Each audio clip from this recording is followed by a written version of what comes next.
भूटानी ट्रकों के खिलाफ फुलबाड़ी में 3 ट्रक संगठनों ने खोला मोर्चा, शुरू किया धरना प्रदर्शन। सिलीगुड़ी शहर पश्चिम बंगाल राज्य से विशेष महत्वपूर्ण समाचार। भूटानी ट्रक सुविधा पोर्टल पर पंजीकरण कराए बिना भारत बांग्लादेश सीमा से बेरोक-टोक आवाजाही कर रहे ये आरोप लगाते हुए फुलबाड़ी truck owners association, export association और ड्राइवर्स एसोसिएशन ने फुलबाड़ी सीमा पर 48 घंटे के धरना प्रदर्शन में भाग लिया। मंगलवार से ये तीनों संगठन एकजुट होकर विरोध प्रदर्शन में शामिल हो गए। राज्य सरकार के निर्देशों के अनुसार जब भारतीय ट्रक माल लेकर सीमा पार करते हैं तो ट्रक ड्राइवरों को सुविधा पोर्टल पर खुद को पंजीकृत करना होता है और कुछ राशि का भुगतान करना होता है, लेकिन उनकी शिकायत है कि भूटान के ट्रकों में ये नियम नहीं है, इसीलिए वे बिना किसी टैक्स दिए खुलेआम सीमा पार कर रहे हैं। संगठनों की शिकायत है कि वे यहाँ से अतिरिक्त सामान ले जाते हैं जिस पर प्रशासन की ओर से नजर नहीं रखी जाती। बताया जा रहा है कि वे इन सभी आरोपों पर त्वरित कार्यवाही की मांग को लेकर विरोध प्रदर्शन कर रहे हैं। आज के मंगलवार और बुधवार हमारे प्रतिबाद सभा 48 घंटा प्रतिबाद सभा हमारे प्रतिबाद सभा 3टा दाबी निये আমরা এখানে বসছি।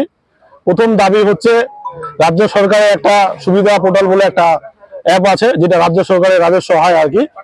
আমরা ওই অ্যাপের মাধ্যমে আমাদের ইন্ডিয়ান গাড়ি বাংলাদেশে পাঠাই। তার জন্য 6 চাকা গাড়িকে 1200 টাকা দিতে হয়, 10 চাকা গাড়িকে 2500 টাকা দিতে হয়। সেই ক্ষেত্রে ভুটানের গাড়ির ক্ষেত্রে কোনো রকম কোনো সুবিধা পোর্টাল ওরা দিচ্ছে না। কেন দিচ্ছে না এটা আমরা রাজ্য সরকারের কাছে জবাব চাই। হ্যাঁ, এটা আমাদের প্রথম দাবি। দ্বিতীয় দাবি হচ্ছে একটা 10 চাকা ট্রাক ভুটান জায়গা থেকে আমাদের ফুলবাড়ি বর্ডার অবধি 7টা থানা 3টা টোল মডিফাই হয়ে কি করে এখানে আসে এটা আমরা পশ্চিমবঙ্গ পরিবহন দপ্তরের কাছে জবাব চাই। আর তৃতীয় নম্বর হচ্ছে ভুটান থেকে জায়গা অবধি একটা 10 চাকা ট্রাক কি করে ওভারলোড মাল নিয়ে 7টা থানা 3টা টোল পার করে আসে এটা আমরা পরিবহন দপ্তরের কাছে জবাব চাই। এই 3টা দাবি আমরা অলরেডি 2/12/2024 তারিখে 7টা দপ্তরে চিঠি করেছিলাম। আমাদের সুবিধা পোর্টাল, আমাদের ডিএম ম্যাডাম, বিডিও সাহেব, Siliguri commissioner, ACB sir, NGB থানা আর আমাদের শিলিগুড়ি মেয়রকে। তো আমরা এখনো কোথাও থেকে কোনো রিপ্লাই পাইনি। এক জায়গা থেকে রিপ্লাই পেয়েছি, সেটা হচ্ছে আমাদের শিলিগুড়ি মেয়র গৌতম দেব। উনি আমাদেরকে ডেকেছিলেন। তার জন্য আজকে আমাদের এই 3টা অ্যাসোসিয়েশনের পক্ষ থেকে আমাদের প্রিয় নেতা শিলিগুড়ি মেয়র গৌতম দেবকে আমরা এই 3টা অ্যাসোসিয়েশন থেকে অনেক অসংখ্য ধন্যবাদ, ওনার কাছে কৃতজ্ঞ। উনি ওনার মূল্যবান সময় আমাদেরকে দিয়েছেন এবং উনি এটাও আশ্বাস দিয়েছেন 7 দিনের মধ্যে সমস্ত ডিপার্টমেন্টকে নিয়ে আমাদের সাথে বসবে বলে। আমরা 7 দিন সময় নিয়ে আজকে 48 ঘন্টার প্রতিবাদ সভা করছি। আমাদের বিশ্বাস যে আমাদের প্রিয় নেতা শিলিগুড়ি মেয়র গৌতম দেব উনি আমাদের সমস্যার সমাধান করে দিবেন। আমার নাম মোহাম্মদ শাহজাহান, আমি ট্রাক অনার অ্যাসোসিয়েশনের সেক্রেটারি। আমাদের 3টা সংগঠন, একটা হচ্ছে ফুলবাড়ি ট্রাক অনার অ্যাসোসিয়েশন, আরেকটা হচ্ছে এক্সপোর্ট অ্যাসোসিয়েশন, আরেকটা হচ্ছে ড্রাইভার অ্যাসোসিয়েশন। একদম অবস্থা একদম দয়ালে পিঠ থেকে গেছে আমাদের এইদিকে সুবিধা পোর্টালে 2500 টাকা করে দিতে হচ্ছে, আর বাংলাদেশে রেট নেই। এই মতো অবস্থায় আমাদের গাড়ির মালিকের অবস্থা খুব খারাপ। একটা সময় আমাদের এখানে 5000 গাড়ি ছিল, আজকে গাড়ি কমতে কমতে মানুষের ধার দেনা, লোন, বন্ধন সবকিছু শোধ করতে করতে মানুষ গাড়ি বেচতে আজকে প্রায় 2000 গাড়িতে পরিণত হয়েছে।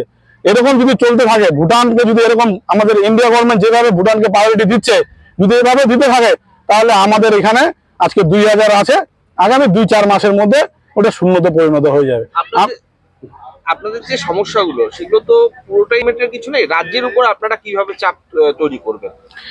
আমরা অলরেডি বিক্ষোভটা আমাদের ইন্ডিয়ান গাড়ির সরবরাহ হচ্ছে, ভুটান গাড়ি কোনো সরবরাহ নেই।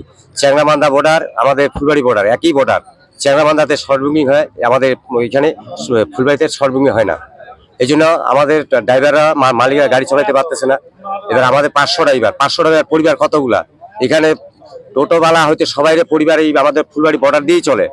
আজকে 5000 গাড়ির মধ্যে আমাদের 500 ড্রাইভার আমাদের থাকেই।